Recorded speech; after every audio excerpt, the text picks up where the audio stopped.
Hello and नमस्ते everyone. मैं संदीप ठाकुर आज मैं फिर आपके लिए एक वीडियो लेकर आया हूँ। आज मैं आपको कुछ ऐसी बात बताऊँगा जो आपके लिए जान लेना उतना ही ज़रूरी है जितना कि एक इंसान के लिए सफलता।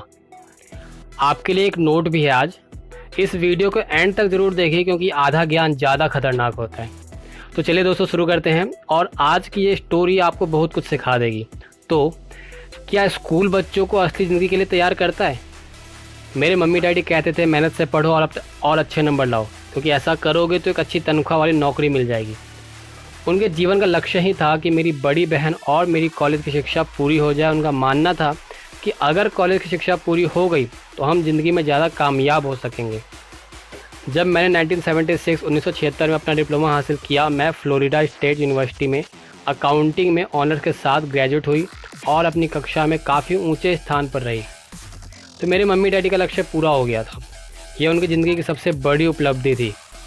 मास्टर प्लान के हिसाब से मुझे बिग 8 अकाउंटिंग फर्म में नौकरी भी मिल गई। अब मुझे उम्मीद थी एक लंबे कैरियर और कम उम्र में रिटायरमेंट की। मेरे पति माइकल भी इसी रास्ते पर चले थे। हम दोनों ही बहुत मेहनती परिवारों से आए थे जो बहुत अमीर नहीं थे। माइकल ने ऑनर्स के साथ ग्रेजुएशन किया था, एक बार नहीं बल्कि 2 बार। पहली बार इंजीनियर के रूप में और फिर दूसरी बार लॉ स्कूल से। उन्हें जल्दी ही पेटेंट लॉ में विशेषज्ञता रखने वाली वाशिंगटन डीसी की एक मानी हुई लॉ फर्म में नौकरी भी मिल गई और इस तरह उनका भविष्य भी सुनहरा लग रहा था। उनके कैरियर का नक्शा साफ था और यह बात भी तय थी कि वह भी जल्दी रिटायर हो सकते थे। हालांकि हम दोनों ही अपने कैरियर में सफल रहे, परंतु हम दोनों जो सोचते थे हमारे साथ ठीक वैसा ही नहीं हुआ।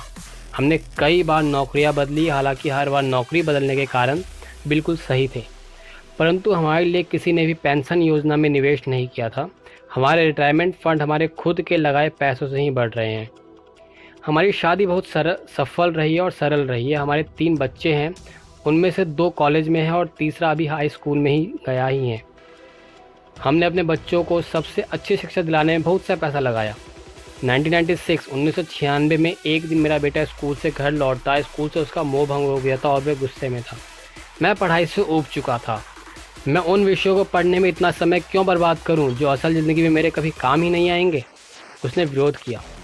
बिना सोचे और विचारे मैंने भी जवाब दे दिया, अगर तुम्हारे अच्छे नंबर नहीं आए तो तुम कभी कॉलेज नहीं जा पाओगे, चाहे मैं कॉलेज जाऊं या ना जाऊं। उसने जवाब दिया, मैं अमीर बनकर दिखाऊंगा। अगर तुम कॉलेज से ग्रेजुएट नहीं हुए तो तुम्हें कोई अच्छी नौकरी नहीं मिलेगी। मैंने एक माँ की तरह चिंतित और आतंकित होकर कहा, बिना अच्छी नौकरी के तुम किस तरह अमीर बनने के सपने देख सकते हो और कैसे? मेरे बेटे ने मुस्कुराकर अपने सिर को बोरियत भरे अंदाज में हिलाया। हम ये चर्चा पहले भी कई बार कर चुके थे। उसने अपने सिर को झुकाया और अपनी आंखें घुमाने लगा। मेरी समझदारी भरी सलाह एक बार फिर उसके कानों से भीतर नहीं गई थी। हालांकि वह स्मार्ट और प्रबल इच्छा शक्ति वाला युवक था, परंतु वह नम्र और शालीन भी था। मम्मी, उसने बोलना शुरू किया और भाषण सुनने की बारी अब मेरी थी। समय के साथ चलिए, अपने चारों तरफ देखिए। सबसे अमीर लोग अपनी शिक्षा के कारण इतने अमीर नहीं बने हैं। माइकल जॉर्डन और मैडोना को देखिए, यहाँ तक कि बीच में ही हार्वर्ड छोड़ देने वाले बिल गेट्स ने माइक्रोसॉफ्ट कायम किया है। आज वे अमेरिका के सबसे अमीर व्यक्ति है और अभी उनकी उम्र भी 30 से 40 के बीच ही तो है। और उस बेसबॉल पिचर के बारे में तो आपने सुना ही होगा जो हर साल $40 लाख से ज़्यादा कमाता है, जबकि उस पर दिमागी तौर पर कमज़ोर होने का लेबल लगा हुआ है। हम दोनों काफ़ी समय तक चुप रहे। अब मुझे यह समझ में आने लगा था कि मैं अपने बच्चों को वही सलाह दे रही थी जो मेरे माता पिता ने मुझे दी थी। अच्छी शिक्षा और अच्छे ग्रेड हासिल करना अब सफलता की गारंटी नहीं रह गए थे और हमारे बच्चों के अलावा यह बात किसी को समझ में नहीं आई थी। मम्मी, उसने आगे कहा, मैं डैडी और आपकी तरह कड़ी मेहनत नहीं करना चाहता। आपको काफ़ी पैसा मिलता है और हम एक शानदार मकान में रहते हैं जिसमें बहुत से कीमती सामान भी है। अगर मैं आपकी सलाह मानूंगा तो मेरा हाल भी आपकी तरह ही होगा। मुझे भी ज़्यादा मेहनत करनी पड़ेगी ताकि मैं ज़्यादा टैक्स भर सकूं और कर्ज में डूब जाऊं। वैसे भी आज की दुनिया में नौकरी की सुरक्षा बची ही कहाँ है। मैं ये जानता हूँ कि छोटे और सही आकार की फर्म कैसी होती है।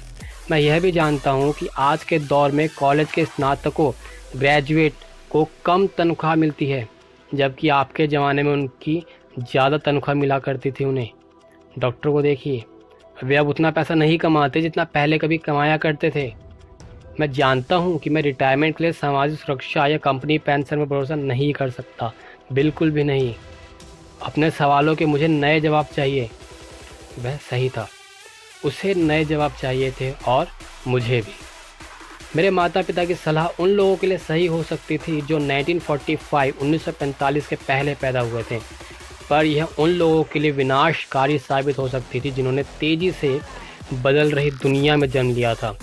अब मैं अपने बच्चों से यह सीधी सी बात नहीं कह सकती थी कि स्कूल जाओ, अच्छे नंबर लाओ, ग्रेड हासिल करो और किसी सुरक्षित नौकरी की तलाश करो। मैं जानती थी कि मुझे अपने बच्चों की शिक्षा को सही दिशा देने के लिए नए तरीक़ों की खोज करनी होगी। एक माँ और एक अकाउंटेंट होने के नाते मैं इस बात से परेशान थी कि स्कूल में बच्चों को धन संबंधी शिक्षा या वित्तीय शिक्षा नहीं दी जाती। हाई स्कूल ख़त्म होने से पहले ही आज के युवाओं के पास अपना क्रेडिट कार्ड होता है। यह बात अलग है कि उन्हें कभी धन संबंधी पाठ्यक्रम में भाग नहीं लिया होता और उन्हें यह भी नहीं पता होता कि किस तरह निवेश किया जाता है। इस बात का ज्ञान तो बहुत दूर की बात है कि क्रेडिट कार्ड पर चक्रवृद्धि ब्याज की गणना किस तरह की जाती है। इसे आसान भाषा में कहे तो उन्हें धन संबंधी शिक्षा नहीं मिलती और यह ज्ञान भी नहीं होता कि पैसा किस तरह काम करता है। इस तरह वे उस दुनिया का सामना करने के लिए कभी तैयार नहीं हो पाते जो उनका इंतज़ार कर रही है, एक ऐसी दुनिया जिसमें बचत से ज़्यादा खर्च को महत्व दिया जाता है। जब मेरा सबसे बड़ा बेटा कॉलेज के शुरुआती दिनों में अपने क्रेडिट कार्ड को लेकर कर्ज में डूब गया था, तो मैंने उसके क्रेडिट कार्ड को नष्ट करने में उसकी मदद की। साथ ही मैं ऐसी तरकीब भी खोजने लगी जिससे मेरे बच्चों को पैसे की समझ आ सके। पिछले साल ही एक दिन मेरे पति ने मुझे अपने ऑफिस से फ़ोन किया। मेरे सामने एक सज्जन बैठे हैं और मुझे लगता है कि तुम उनसे मिलना चाहोगी। उन्होंने कहा। उनका नाम रॉबर्ट कियोसाकी है। वे एक व्यवसायी है और निवेशक भी हैं तथा वे एक शैक्षणिक उत्पाद का पेटेंट करवाना चाहते हैं। मुझे लगता है कि तुम इसी चीज़ की तलाश कर रही थी जिसकी मुझे तलाश थी। आखिर वो मिल ही गई। मेरे पति माइक रॉबर्ट कियोसाकी द्वारा बनाए जा रहे नए शैक्षणिक उत्पाद कैश फ्लो से इतने प्रभावित थे कि उन्होंने इसके परीक्षण में हमें बुलवा लिया। यह एक शैक्षणिक खेल था, इसलिए मैंने स्थानीय विश्वविद्यालय में पढ़ रही अपनी 19 वर्षीय बेटी से भी पूछा कि क्या वह मेरे साथ चलेगी, और वह भी तैयार हो गई मेरे साथ चलने के लिए। इस खेल में हम लगभग 15 लोग थे जो 3 समूहों में विभाजित थे। माइक बिल्कुल सही थे। मैं इसी तरह के शैक्षणिक उत्पाद की खोज कर रही थी।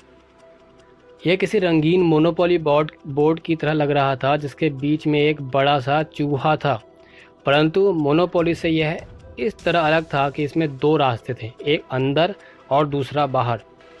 खेल का लक्ष्य ही यही था कि अंदर वाले रास्ते से बाहर निकलना, जिसे रॉबर्ट चूहा दौड़ कहते थे। चूहा दौड़ और बाहरी रास्ते पर पहुंचना या तेज़ रास्ते पर जाना।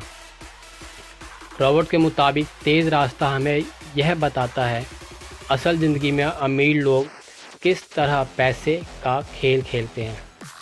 रॉबर्ट ने हमें चूहा दौड़ के बारे में बताया। अगर आप किसी भी औसत रूप से शिक्षित, कड़ी मेहनत करने वाले आदमी की ज़िंदगी को देखें तो उसमें आपको एक सा ही सफ़र दिखेगा। बच्चा पैदा होता है, स्कूल जाता है, माता पिता खुश हो जाते हैं क्योंकि बच्चे को स्कूल में अच्छे नंबर मिलते हैं और उसका दाखिला कॉलेज में हो जाता है। बच्चा स्नातक यानी कि ग्रेजुएट हो जाता है और फिर योजना के अनुसार काम करता है। वह किसी आसान, सुरक्षित नौकरी या करियर की तलाश करता है। बच्चे को ऐसा ही काम मिल जाता है, शायद वह डॉक्टर या वकील बन जाता है, या वह सेना में भर्ती हो जाता है, या फिर सरकारी नौकरी करने लगता है। बच्चा पैसा कमाने लगता है, उसके पास थोक में क्रेडिट कार्ड आने लगते हैं, और अगर अब तक उसने ख़रीदारी करना शुरू नहीं किया था या नहीं की है तो अब जम कर ख़रीदारी शुरू हो जाती है। खर्च करने के लिए पैसे पास में होते हैं तो वो उन जगहों पर जाता है जहां उसकी उम्र के ज़्यादातर नौजवान जाते हैं। लोगों से मिलते हैं, वह डेटिंग करते हैं और कभी कभार तो शादी भी कर लेते हैं। अब ज़िंदगी में मज़ा आ जाता है क्योंकि आजकल पुरुष और महिलाएं दोनों नौकरी करते हैं। 2 तनख्वाहें बहुत सुखद लगती है। पति पत्नी दोनों को लगता है कि उनकी ज़िंदगी सफल हो गई है, उन्हें अपना भविष्य सुनहरा नज़र आता है। अब वे घर, कार, टेलीविज़न खरीदने का फैसला करते हैं, छुट्टियां मनाने कहीं चले जाते हैं और फिर उनके बच्चे हो जाते हैं। बच्चों के साथ उनके खर्चे भी बढ़ जाते हैं। खुशहाल पति पत्नी सोचते हैं कि ज़्यादा पैसा कमाने के लिए अब उन्हें ज़्यादा मेहनत करनी चाहिए। उनका कैरियर तब उनके लिए पहले से ज़्यादा मायने रखता है। वे अपने काम में ज़्यादा मेहनत करने लगते हैं ताकि उन्हें प्रमोशन मिल जाए या उनकी तनख्वाह बढ़ जाए। तनख्वाह तो बढ़ती है और उसके साथ ही दूसरा बच्चा भी पैदा हो जाता है। अब उन्हें एक बड़े घर की ज़रूरत महसूस होने लगती है। वे नौकरी में और भी ज़्यादा मेहनत करते हैं और बेहतर कर्मचारी बन जाते हैं और ज़्यादा मन लगाकर काम करने लग जाते हैं। ज़्यादा विशेषज्ञता हासिल करने के लिए वे एक बार फिर किसी स्कूल में जाते हैं ताकि वे ज़्यादा पैसा कमा सके। हो सकता है कि दूसरा काम भी खोज लें। उनकी आमदनी बढ़ जाती है, परंतु उस आमदनी पर उन्हें इनकम टैक्स भी तो चुकाना पड़ता है। यही नहीं, उन्हें जो बड़ा घर खरीदा है उन्होंने उस पर भी टैक्स तो देना ही है। इसके अलावा उन्हें सामाजिक सुरक्षा का टैक्स तो चुकाना ही है। इसी तरह बहुत से टैक्स चुकाते चुकाते उनकी तनख्वाह भी चुक जाती है। वे अपनी बढ़ी हुई तनख्वाह लेकर घर आते हैं और हैरान होते हैं कि इतना सारा पैसा आखिर कहाँ चला जाता है। भविष्य के लिए बचत के हिसाब से वे कुछ म्यूचुअल फंड भी खरीद लेते हैं और अपने क्रेडिट कार्ड से घर का किराया भी खरीदते हैं। उनके बच्चों की उम्र अब 5 या 6 साल तक हो जाती है। यह चिंता भी उन्हें सताने लगती है कि उनके बच्चों के कॉलेज की शिक्षा के लिए भी बचत ज़रूरी है। इसके साथ ही उन्हें अपने रिटायरमेंट के लिए पैसा बचाने की भी चिंता सताने लगती है। तो चलिए दोस्तों, ये था पार्ट 1। पार्ट 2 में आपको पता लगेगा कि किस तरह आप इससे बाहर आ सकते हैं, अपनी धन संबंधी प्रतिभा जगा सकते हैं और इसके अलावा भी बहुत कुछ। तो मिलते हैं अगले पार्ट में। तब तक bye bye, good luck, stay happy, stay blessed and love yourself.